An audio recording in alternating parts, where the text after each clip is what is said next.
Pepperdine Volleyball back from a road trip in Northern California, but you've got UCLA coming up this Wednesday at home. Last season, you two were kind of neck and neck in the MPSF. What are you looking for out of them?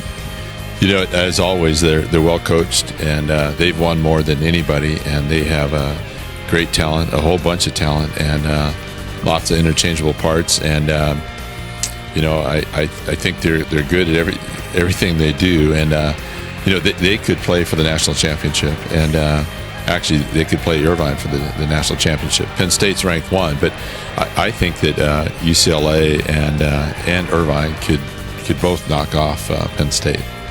What would a win over UCLA at this point in the season mean for Pepperdine? Yeah, I mean that's any wins with the league being as tough as it is. Any wins are great, and you know, especially over a team like UCLA. And but what we want to do is winning is you've heard me say this before. It's one standard. It's an important standard. And yet we want to be playing good volleyball and playing better as we go. In terms of those standards that you talk about so often, how do you feel like they're going right now?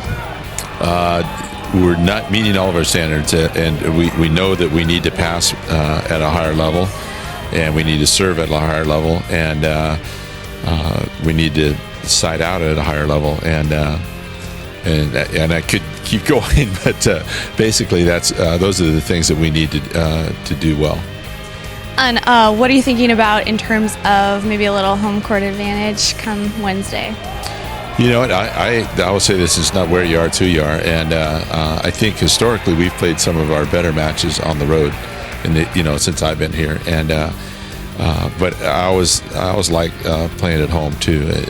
We have a good atmosphere, and I think it's the guys would probably rather play at home, but for me it doesn't make too much difference as long as we're good.